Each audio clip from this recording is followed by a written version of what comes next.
We are going to start the topic that is the power sharing. Power sharing आपके political science का पहला topic है। ये chapter में हम लोग देखेंगे how power sharing actually being done और what is the beneficiary of power sharing. मतलब पावर शेयरिंग का क्या बेनिफिट होता है, पावर शेयरिंग कैसे किया जाता है और पावर शेयरिंग नहीं करने से उसका क्या क्या इम्पैक्ट होता है। ये सारी चीजों के बारे में हमको पढ़ना है। So when we are going to check it out about the power sharing बोलने से पहला चीज हमको समझना ये होगा, जहां पे कोई भी बड़ा यूनिट को संभालने के लिए जब पावर को छोटे छोटे पार्ट्स में, मतलब जो ऑथोरिटिकल पावर होता है वो डाउन मतलब डिवाइड कर दिया जाता है सारे के लिए, तो इजीली काम हो पाए, उसको हम लोग पावर शेयरिंग कहते हैं।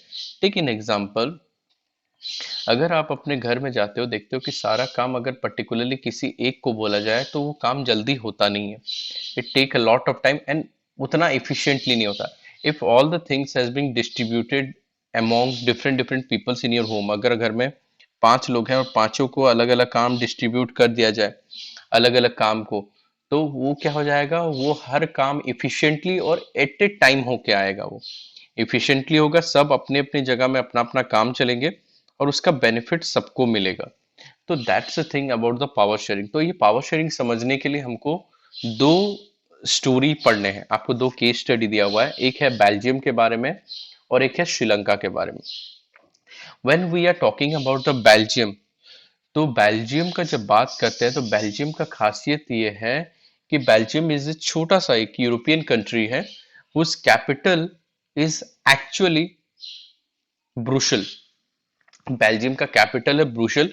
और बेल्जियम का अगर साइज देखा जाए तो इंडिया के जस्ट हरियाणा के साइज के आसपास ही होगा, या फिर उससे भी छोटा होता है इनफैक्ट। तो इंडिया के एक स्टेट से भी बहुत छोटा सा कंट्री है। लेकिन अगर बात किया जाए वहां पे एथनिक कम्युनिटीज की, वहां पे 3 एथनिक कम्युनिटीज रहते थे। I am showing you the details. तो 3 एथनिक कम्युनिटीज रहते थे। अब वो 3 कौन कौन थे? When we are checking it out, just shut your mouth and listen. Ethnic communities 3 type के थे, मतलब 3 लैंग्वेज की बात करने वाले लोग वहां पे रहते थे। तो वो जो 3 लैंग्वेज के बात करने वाले लोग वहां पे रहते थे, तो just have a look on the board. तो यहाँ पे तो 3 हमने बना, एक थे फ्रेंच, एक थे जर्मन, एक थे डच। ये 3 लैंग्वेज वाले बात करने वाले। अब यहाँ पे ये तो हो गया लैंग्वेज वाले, ये था कंट्री और ये था कैपिटल। अगर हम लोग पूरा अब बात करते हैं कि just a minute, just a little mistake is there, clear my drawing. तो अगर हम लोग डिवाइड करते हैं कि कितने कैटेगरी में थे, तो एक हो गया फ्रेंच, एक हो गया डच, एक हो गया जर्मन। यहाँ पे कंट्री का और यहाँ पे कैपिटल के। अगर हम लोग बात करते हैं कि इनके कितने कंटेंट में थे, तो उसके बारे में हम लोगों को ये देखना है कि टोटल कंटेंट्स का अगर हम लोग देखते हैं कि फ्रेंच कितने थे, डच कितने थे, जर्मन कितने थे। जब हम लोग पूरा कैपिटल के बारे में देखते हैं, कैपिटल में जर्मन नहीं थे। But whereas when we are talking about when we are talking about the rest of the community, अगर बाकी कम्युनिटी के बारे में बात करते हैं, तो वहां पे हमारे अलग अलग कंटेंट्स थे, मतलब इनका रेशियो अलग अलग था। बेल जैसे कि कैपिटल उनका बता चुका हूं, कैपिटल इज अ ब्रुशल, कैपिटल ब्रुशल है। तो कैपिटल में फ्रेंच थे 80%, डच थे 20%। अब जब आता है कंट्री में, कंट्री में थे जर्मन 1%, डच अब 59% थे डच स्पीकिंग, और ये कितने थे 40%। अब हम लोग अगर पूरा ओवरऑल देखते हैं, when we are checking it out of the overall, कि कौन से अगर हम लोग ओवरऑल देखते हैं कि सबसे ज्यादा कौन है, तो हम लोग कंट्री में हमको देखने को मिलता है सबसे ज्यादा कौन है, डच है। Second highest is the French, but सबसे कम कौन है? जर्मनी है। बट अब प्रॉब्लम ये था, जब कंट्री में ये लोग थे, but when we are talking about the capital, जब कैपिटल की बात किया जाए तो कैपिटल में सबसे ज्यादा कौन आ रहा था? फ्रेंच आ रहा था। और कम सबसे आ रहे थे कौन? डच आ रहे थे। तो ये कम्युनिटी बेस पे से अगर देखते हैं तो सब अलग अलग थे। मतलब किसी जगह, मतलब ओवरऑल कंट्री में फ्रेंच, ओवरऑल कंट्री में डच सबसे ज्यादा थे, वेर एज कैपिटल में देखा जाए तो फ्रेंच ज्यादा थे। जर्मन को तो यहाँ पे गिना भी नहीं जा रहा था। तो ये जगह में जब हम लोग देखते हैं कि अब इसको समझने के लिए कि भाई अब ये ऑप्शन कैसे आए कि हम अभी किसके पास पावर है, पावर रहने के लिए भी तो कुछ ऑप्शन चाहिए होगा, पावर किसके पास रहे। तो पावर पावर रहने के लिए जब देखा जा रहा था कि किसके पास पावर है, तो वहां पे एक इश्यू ये हो रहा था कि डच बोलता था कि हम ज्यादा हैं कंट्री में, हमारे पास पावर रहना चाहिए। फ्रेंच बोलता था कैपिटल में हम लोग रूल कर रहे हैं, हमारे पास पावर रहना चाहिए। अब कंट्री में जो फ्रेंच थे उनका पॉपुलेशन बहुत कम था, बट वो लोग कम होने के बावजूद उनका पावर बहुत ज्यादा, they were rich and powerful, they were highest number in the capital. Capital में वो लोग सबसे ज्यादा थे, but they are rich and powerful. वो लोग क्या थे? रिच एंड पावरफुल थे। डच कंट्री में पॉपुलेशन का ज्यादा था, but they are not at all rich and powerful. तो गवर्नमेंट में जब भी होता है कैपिटल, हमेशा कैपिटल का बात किया जा रहा था, तो कैपिटल हम लोग जब भी देखते थे, कैपिटल, कंट्री का कैपिटल में हमेशा मेन गवर्नमेंट्स रहता है। तो वहां पे ओबियसली था कि मेन गवर्नमेंट जब कैपिटल में फॉर्म होगा तो वहां पे सबसे ज्यादा फ्रेंच स्पीकिंग पीपल है। तो गवर्नमेंट हमेशा कौन बनाएगा? फ्रेंच बनाएगा। फ्रेंच बनाएगा तो वो किसके लिए ज्यादा बेनिफिशियरी काम करेगा? ओबियसली अपने लोगों के लिए, फ्रेंच स्पीकिंग पीपल्स के लिए। तो वही इश्यू होने लगा वहां पे। तो डच वाले बोलते थे कि हम लोग ज्यादा हैं लेकिन हमारे लिए कुछ नहीं हो रहा। तो वहां पे वो एक कॉन्फ्लिक्ट होने का इश्यू होने था, आने वाला ही था।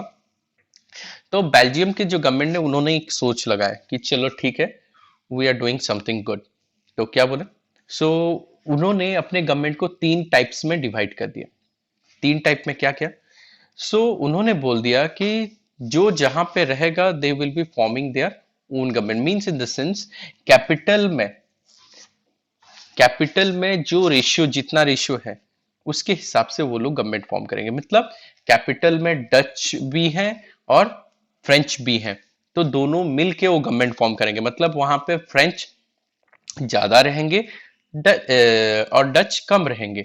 But at the same time when country का गवर्नमेंट बनेगा, जो पूरा कंट्री का गवर्नमेंट बनेगा, हर छोटे छोटे स्टेट्स वाइज, जैसे हमारा सेंट्रल गवर्नमेंट स्टेट गवर्नमेंट होता है, उसी तरह बाकी जो गवर्नमेंट बनेगा, वो गवर्नमेंट में जिस जगह में जो लोग रहेंगे, मतलब जहां पे डच मेजोरिटी है तो डच बन जाएंगे।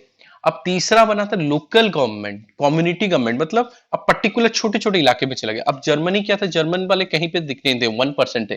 तो जिस जगह में जर्मन स्पीकिंग पीपल रहते थे, वहां पे गवर्नमेंट कौन बनाएगा? जर्मन वाले बनाएंगे। और सबसे बड़ा चीज उन्होंने डिक्लेरेशन, मतलब वहां पे चेंजेस किया गया था कि central government is not at all more powerful than countries government. तो उसका जैसे कि हम लोग देखते हैं हमारे कंट्री में क्या होता है, सेंट्रल गवर्नमेंट स्टेट गवर्नमेंट का बात होता है तो state government is not powerful, central government is powerful. लेकिन उनके जगह में वो उल्टा किया गया था, क्योंकि वो लोग जानते थे क्योंकि सेंट्रल गवर्नमेंट में ज्यादातर खाली फ्रांस है, फ्रेंच स्पीकिंग पीपल है, मेजोरिटी वहां पे है ही नहीं।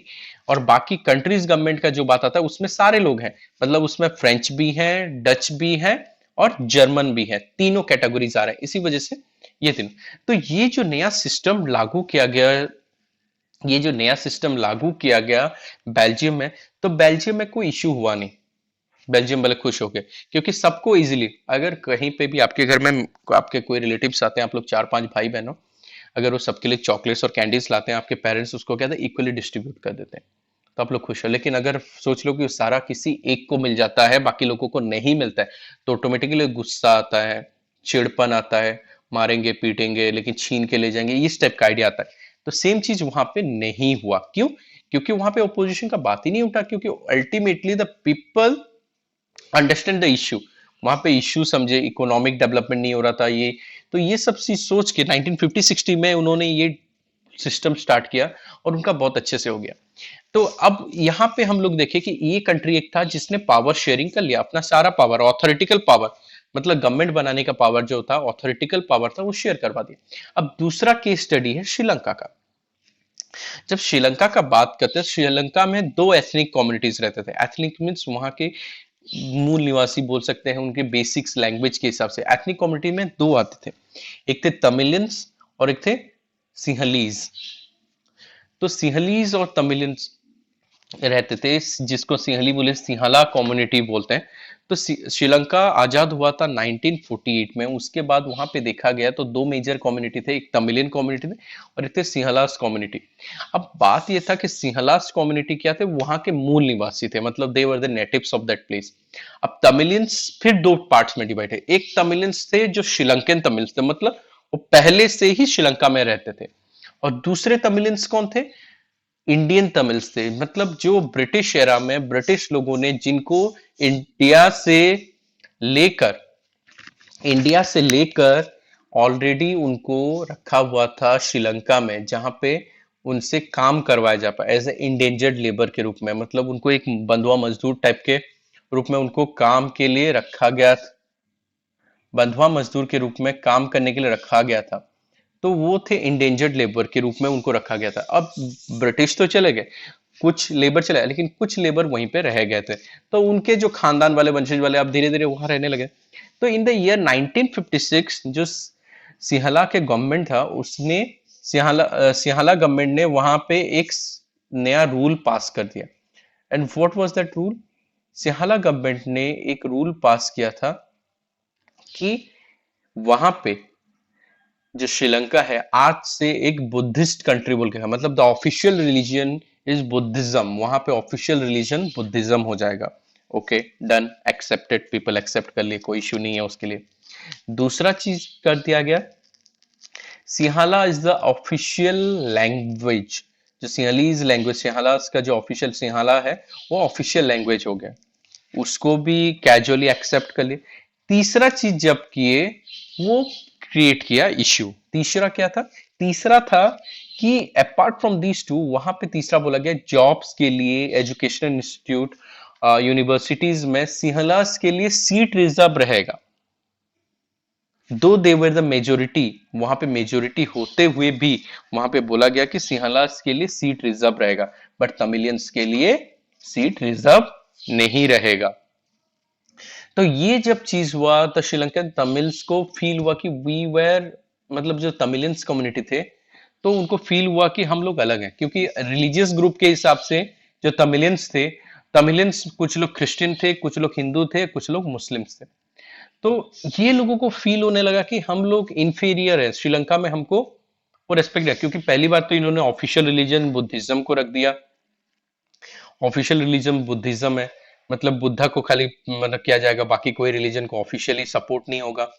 लैंग्वेज को भी इन्होंने अपने हिसाब से कर दिया। जब जॉब और एजुकेशन की बात आती है, अब उसको भी इन्होंने अपने तरफ कर लिया, मतलब सारा बेनिफिट्स एक तरफ कर लिया। And when we are talking about the development, कहीं पे जहां पे शिहलास कम्युनिटी रहते तो वहां पे हर चीज का बेनिफिट्स मिलता था, अच्छा खासा रोड, बिल्डिंग्स, वाटर फैसिलिटी, सब कुछ चकाचक। But where is the Tamilians रहते थे, उस जगह में कुछ फैसिलिटी नहीं मिलता था। तो उन्होंने गवर्नमेंट के सामने डिमांड किया कि भाई आप लोग हमारे लिए भी सोचो, आप already, we are also the citizen of the country, तो हमारे लिए भी कुछ रखा जाए। तो government, Sri Lankan government was not at all ready to listen anything, ना ही उनको पॉलिटिकल राइट्स को इक्वल पॉलिटिकल राइट्स मिलता था, क्योंकि गवर्नमेंट्स बनाने के लिए, क्योंकि अल्टीमेटली उनको बोला तुम लोग सिंहलीज नहीं हो, तो उनको इक्वल राइट्स नहीं मिलता था, इक्वली उनको बैलेंस नहीं करता था। तो उस जगह में क्या हुआ, तो धीरे धीरे करके एग्रेशन आने लगा, गुस्सा आने लगा, मतलब नहीं कि ये लोग हम लोगों का नहीं सुन रहे, हमारा डिमांड फुलफिल नहीं कर रहे, हम लोग भी कंट्री के निवासी हैं लेकिन we are not getting our rights. तो स्टार्ट होके लोगों के बीच में गुस्सा आने लगा। बाय 1980s तक होते होते सेवरल पॉलिटिकल पार्टीज, जो पॉलिटिकल ऑर्गेनाइजेशन, पार्टीज तो नहीं बोलूंगा, पॉलिटिकल ऑर्गेनाइजेशन थे, वो मिल गए थे बोल के एक बन गए, और दे हैव फॉर्म इंडिपेंडेंट। उन्होंने डिमांड करना कि हमको एक तमिल इलम कर दो, तो बोले कि ठीक है, श्रीलंका में हम लोगों के लिए कुछ नहीं है, we don't have any issue, आपको बुद्धिज्म को ऑफिशियल रिलीजन रखना है, आपके लिए बेनिफिट्स करना है, ठीक है।